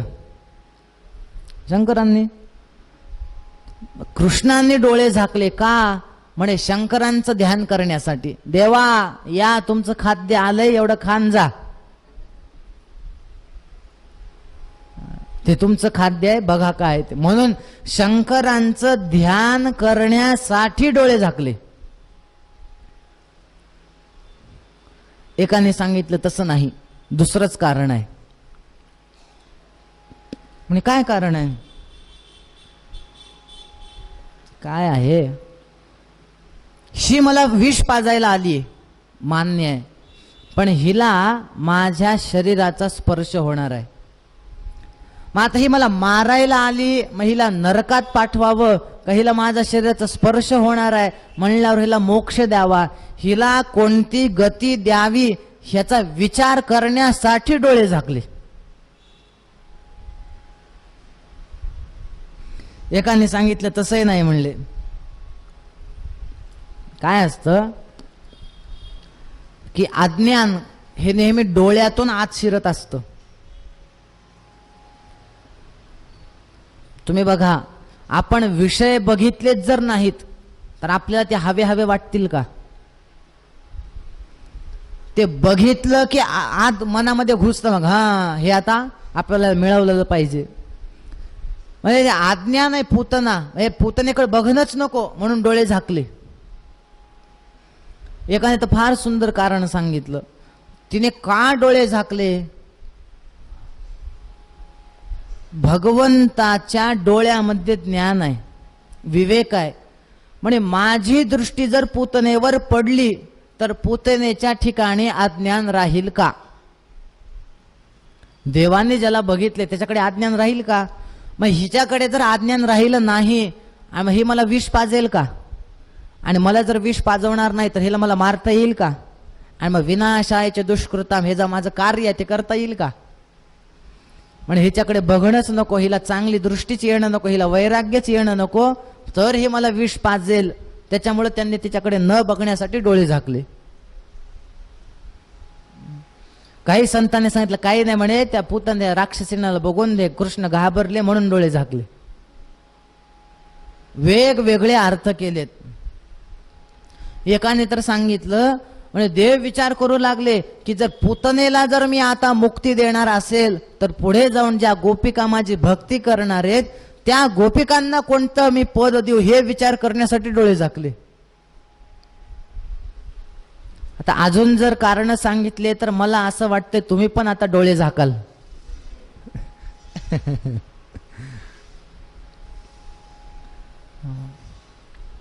भगवंतानी पहिल्यांदा सगळं दूध प्राशन केलं, त्याच्यानंतर हळूहळू विष पिऊन टाकलं, प्राण पिण्यासाठी सुरुवात केली. मग मात्र ती चिरकू लागली. सा मुंच मुंचाल मिती प्रभाषिणे, अरे कृष्णा सोड सोड सोड. कृष्णाने सांगितलं मावशी एकतर मी कुणाला धरत नाही आणि जर धरलं तर मी तुला सांगितलं होतं का इथं येण्यासाठी? बरं ठीक आहेस, तू दोनदा सोड सोड म्हणालीस, तुला मी या पण लोकातून सोडतो आणि परलोकात पण सोडतो, जा म्हणे, मुक्त झालीस. पूतनेचा उद्धार केला. तिने आपलं खरं रूप घेतलं होतं, धाडकन जमिनीवर कोसळली, सगळा मोठा आवाज झाला, त्याच्यावर गोपाल कृष्ण बसलेले होते त्या पूतनेवर. सगळेजण आले, कशाचा आवाज आहे, कशाचा आवाज आहे? बघितलं, ही पूतना एवढी राक्षसीण, म्हणजे सगळ्या गोपिका यशोदेला शिव्या देऊ लागल्या. यशोदे तुला कळतं का? तुला पोरग सांभाळता येत नाही का? लक्ष देता येत नाही का?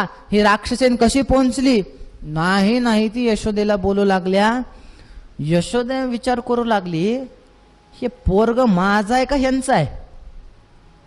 मला एवढ्या शिवाय हे देत आहेत. नाही नाही ते बोलले. मग ते नजर काढू लागले कृष्णाची. दृष्ट दृष्ट काढतात माहिती आहे ना तुम्हाला? कशी काढतो? फार पद्धती असतात बाबा त्याच्या दृष्ट काढण्याच्या. इकडं आहे का मध्य प्रदेशमध्ये? कसे काढतात? हा अहो, माझं एकदा भागवत होतं एके ठिकाणी, गावाचं नाव सांगत नाही मी, तर तिथल्या एक आजी होत्या. कथा झाली, रात्री 9 वाजता खोलीमध्ये यायच्या. झाडू घेऊन यायच्या. मला तर पहिल्या दिवशी वाटलं आता का मारतात का काय की बाबा हे आजी.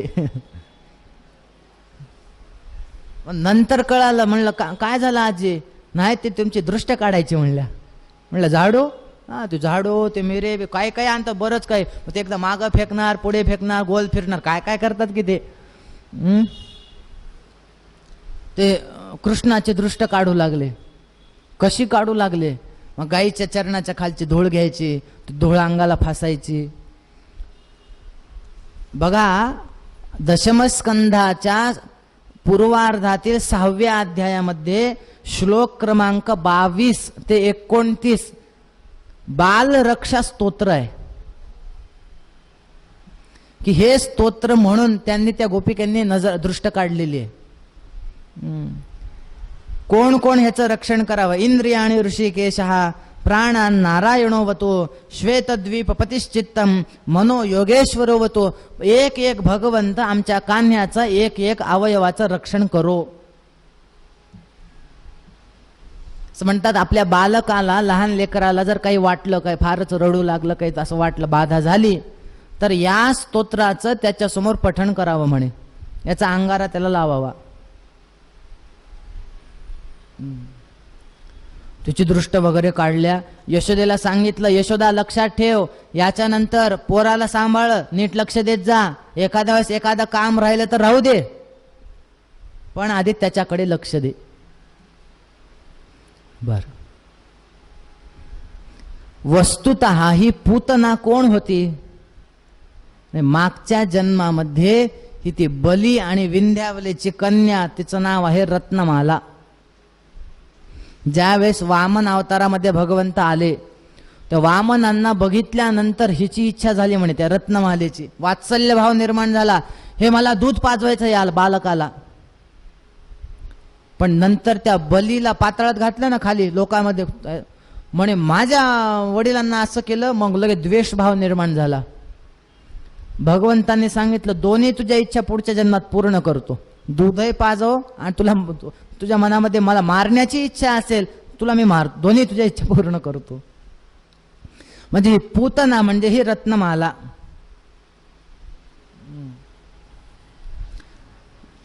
गोकुळामध्ये आता बघा, कृष्ण जन्माला आले म्हणून दररोज वेगवेगळ्या कारणाने उत्सव. मग एकदा भगवंताचा ते कूस बदलण्याचा कार्यक्रम होता आणि मोठा उत्सव चालू होता. त्यावेळेस यशोदेने विचार केला, या कृष्णाला घेऊन कुठं बसावं आता? एकतर इथं सगळे लोक येणार, हे येणार, ते येणार, मग ह्याला घेऊन बसलं तर सांभाळता यायचं नाही. आपण एक काम करूत, ह्याला एका कुठेतरी ठेवून देऊत, म्हणजे कामं करायला मोकळं. एक बैलगाडी होती, छकडा होता, त्याच्या खाली ठेवून दिलं. देवाने विचार केला, उत्सव माझा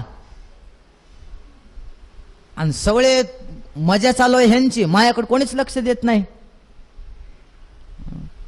म्हणजे त्या गाडीवर एक आसूर येऊन बसला होता, शकटासूर. भगवंतांनी त्या गाडीला, त्या ह्याला लाथ मारली, ते शकटात उडून पडलं. ते सगळं दही दूध इकडं तिकडं झालं. मग सगळे, अरे कसं झालं, कसं झालं, गाडी कशी पलटली, काय झालं, काय झालं, सगळे आले. नशीब कृष्णावर पडले नाही म्हणू लागले. भगवंताचे लीला आहेत. बघा तुम्ही, लीला आणि क्रिया यांच्यामध्ये भेद आहे. लीला कशाला म्हणायचं आणि क्रिया कशाला म्हणायचं? कर्तृत्वाचा अभिमान आणि स्वतः सुखी होण्याची इच्छा असं मनात ठेवून जर आपण काही केलं तर त्याला क्रिया म्हणा. पण कर्तृत्वाचा अभिमान नाही आणि दुसऱ्याला सुखी करण्याची इच्छा, त्याच्यासाठी केली जाणारी कृती, त्याला म्हणायचं लीला. म्हणून आपल्याकडे ब्रह्मसूत्रामध्ये असं एक सूत्र आहे, लोकवत्तु लीला कैवल्यम. भगवंताच्या ह्या सगळ्या लीला आहेत.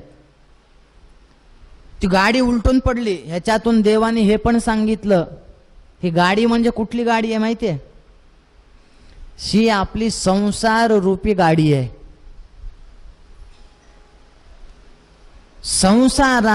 संसार रूपी गाडीच्या तुम्ही खाली देवाला ठेवलात आणि वर विषयांना ठेवलात तर देव म्हणतो मी तुमची गाडीच पलटून टाकतो.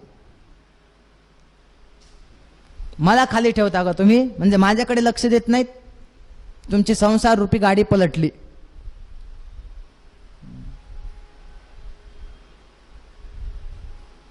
असं वर्णन आहे. हा शकटासूर ज्या दिवशी आला त्या दिवशी कृष्णांना जन्मून 108 दिवस झाले होते. मग ह्याच्यातून देवाने काय दाखवलं? जर एखाद्या वेळेस आसूर आले, म्हणजेच एखाद्या वेळेस जर संकट आले, तर काय करा? 108 मण्यांची माळ जवळ ठेवा, तुम्हाला शकटासूर त्रास देणार नाही.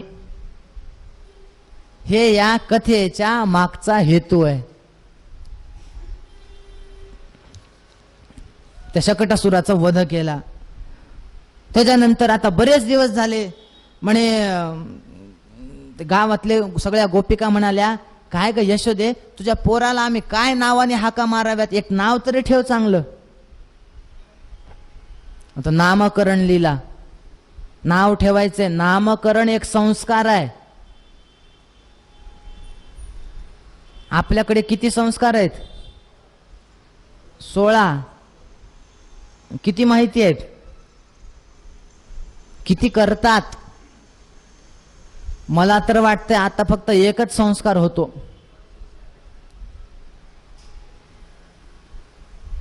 तुम्हाला कळाला कुठला संस्कार? तेवढा एकच आहे, अंत्यसंस्कार. तो सुद्धा पर्याय नाही म्हणून, नाहीतर लोक तोय संस्कार केला नसता त्यांनी.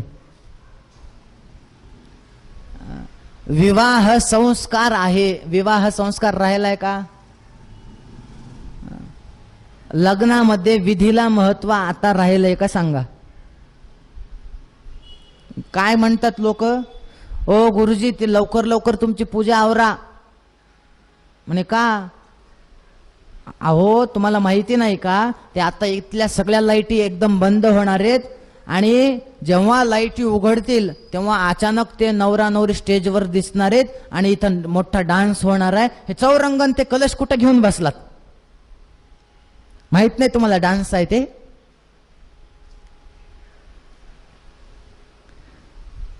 विवाह संस्कार राहिलेला नाही. यत्किंचितही विधीची गरज लोकांना राहिलेली नाही. मध्य प्रदेश मधलं मला माहिती नाही, पण महाराष्ट्रातले तरी हीच परंपरा सध्या चालू आहे. विधी आम्हाला नको. मग ते गुरुजी कशासाठी? उगा कोणी म्हणू नये काय बाबा गुरुजीला आले दिसले नाहीत लग्नात, विधी कोणी केलं, लग्न कोणी लावलं, ह्याच्यासाठी फक्त तुम्हाला ते गुरुजी पाहिजेत. मंगलाष्टका म्हणण्यासाठी भांडणं आहेत. विवाह संस्कार राहिलेला नाही. आपल्याकडे मुलगा जन्माला येण्याच्या आधीपासून संस्कार आहेत.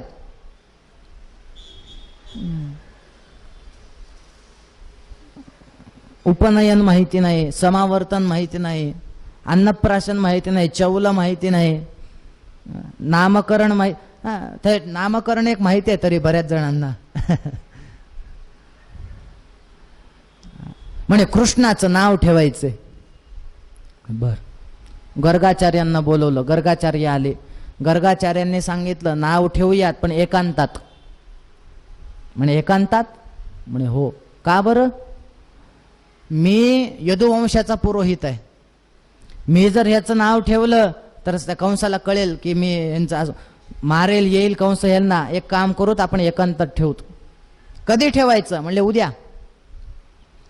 बर, एक काम करा, आज रात्रीचा इथंच मुक्काम करा. म्हणे हो करतो. मग रात्रीचं जेवण? म्हणे करतो ना. पण यशोदे ऐक, गर्गाचार्यांनी सांगितलं मला दुसऱ्याच्या हातचं चालत नाही. माझं मी स्वतः करणार आणि खाणार. यशोदेने सांगितलं ठीक आहे, घ्या. किती शिदा पाहिजे शिदा दिला. आता त्यावेळेस काही सोयी होत्या का? एवढ्या गॅस वगैरे काही नव्हते. चूल वगैरे प्रज्वलित केली. पाणी, बोर नाही काही नाही, यमुनेवर गेले पाणी आणायला. पाणी आणलं, सगळं झालं. छानपैकी स्वयंपाक तयार केला. ते यशोदेने सांगितलं महाराज गोड काय करता? एक काम करा, माझ्याकडे खवा आहे, गुलाबजामुन करा म्हणले छानपैकी. गुलाबजामुन केले. सगळा स्वयंपाक तयार, पानामध्ये सगळं वाढलं, पाणी फिरवलं, प्राणाय स्वाहा, अपानाय स्वाहा, व्यानाय स्वाहा सुरू केलं. ते कृष्ण तिथं आले आणि त्या ताटाला शिवले. अरे बाटवलं म्हणले माझं अन्न ह्याने. गर्गाचार्य परेशान, काय करावं. पुन्हा शिदा मागितला, पुन्हा स्वयंपाक केला, पुन्हा तिकडे गेले नदीवर, पाणी आणलं, स्वयंपाक झाला, ताटात घेतलं, पाणी फिरवलं, प्राणाय स्वाहा, अपानाय स्वाहा, व्यानाय स्वाहा म्हणलं. पुन्हा कृष्ण आले आणि शिवले. पुन्हा बाटवलं म्हणे, काय माणूस आहे म्हणे हा. पुन्हा यशोदेकडे गेले, यशोदे अजून शिदा दे.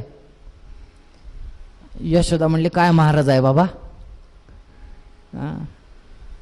असं म्हणले नाही बरं, मी म्हणतो उग तिला काय कमी होतं. अहो गोदाम भरलेले आहेत, काय शिदा घ्यायचे ते घ्या म्हणलं. करा स्वयंपाक.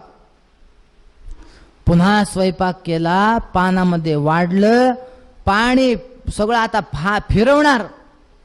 प्राणाय स्वाहा, अपानाय स्वाहा, व्यानाय स्वाहा, उदानाय स्वाहा, समानाय स्वाहा म्हणलं की पुन्हा कृष्ण आले आणि शिवले. आता मात्र गर्गाचार्य चिडले. काय चालू आहे तुमचं तेव्हापासून. म्हणे काय झालं, मी एवढे प्रयत्न करून स्वयंपाक करतो, तुम्ही का शिवता याला. कृष्ण म्हणाले, मला काही आवड आहे का, तुम्हीच मला बोलवताय म्हणले सारखं सारखं. मी बोलवतोय म्हणे, हो. आणि मी कधी बोलवलं तुला, आठवा म्हणे. तुम्ही पाणी फिरवता, नंतर काय म्हणता, प्राणाय स्वाहा, अपानाय स्वाहा. म्हणजे प्राण अपान व्यान कोण आहेत म्हणे. गीतेत अध्यायात काय सांगितलं भगवंतांनी, अहम वैश्वानरो भूत्वा प्राणिनां देहमाश्रितः प्राणापान समायुक्तः पचाम्यन्नम चतुर्विधम. अरे प्राण अपान व्यान उदान समान मी आहे, मग तुम्ही मला स्वाहा स्वाहा म्हणता. म्हणलं मी येतो. मग त्यांच्या लक्षात आलं, बाबा हे प्रकरण साधं नाही म्हणले. देवा काय नाही म्हणले, तुम्ही खेटलात तर खेळ, काही आम्हाला आनंद आहे, आता हाच खातो म्हणले प्रसाद म्हणून. खाल्ला. पुढचा दिवस उजडला. तिथं सुद्धा यशोदेने एक युक्ती केली. रोहिणी काय म्हणते यशोदेला, यशोदा ते जे महाराज आलेत ना, गुरुजी आलेत ना, खरंच हुशार आहेत का बघूत, आपण परीक्षा घेऊत. काय घ्यायची परीक्षा. हे बघ मी गोरी आहे, मी काळी आहे, बर माझं पोरग गोर आहे आणि तू गोरी आहेस पण तुझं पोरग काळ आहे. आपण काय करू, आपल्या मुलांची आदलाबदी करू, मांडीवर ठेवू, बघू म्हणे त्या गर्गाचार्यांना कळतं का. यशोदेच्या मांडीवर रोहिणीचा मुलगा, रोहिणीच्या मांडीवर यशोदेचा मुलगा बसले. विधी झाला. चला सांगा गर्गाचार्य, नाव सांगा पोरांचे. गर्गाचार्यांनी ओळखलं. आता ते यदुकुलाचे पुरोहित होते. गर्गाचार्यांनी यशोदेच्या मांडीकडे बोट केलं आणि सांगितलं, अयं हि रोहिणी पुत्रहा. यशोदे तुझ्या मांडीवर जो आहे ना तो रोहिणीचा मुलगा आहे. यशोदा माता गारच झाल्या. बापरे म्हणे, अगं उगाच परीक्षा घेतली, महाराज चांगले हुशार दिसत आहेत म्हणले. बर बर, मग सांगायचं नाव काय ठेवायचं. म्हणे याच्याकडे बल फार आहे म्हणून याला बल म्हणतील, आणि याच्याकडे म्हणे बघितल्यानंतर सगळे याच्यामध्ये रमून जातील म्हणून याला राम म्हणतील. तर नाव काय पडलं पुढे जाऊन, बोला बलराम भगवान की. याचं नाव बलराम, रोहिणीच्या मुलाचं.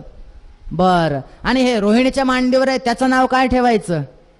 म्हणे हा यशोदेचा मुलगा आहे, पण ह्याचं नाव काय ठेवायचं. तुला काय त्यांना रात्रीचा प्रसंग आठवला.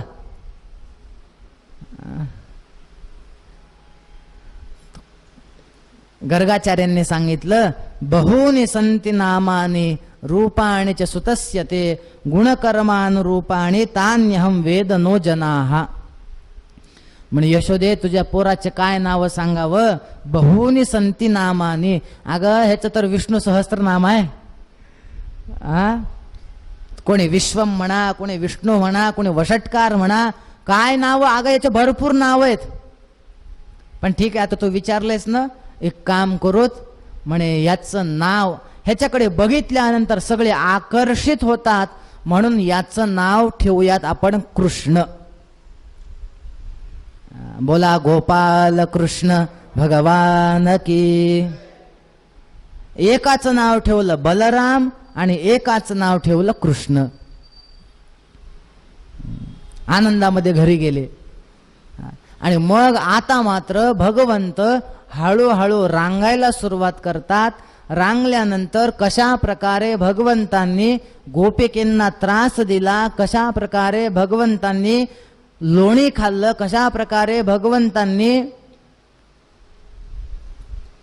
वनामध्ये जाऊन खेळ खेळले, कशा प्रकारे भगवंतांनी काल्याची लीला केली, हा सगळा कथा भाग आपण पुढच्या भागामध्ये बघूयात.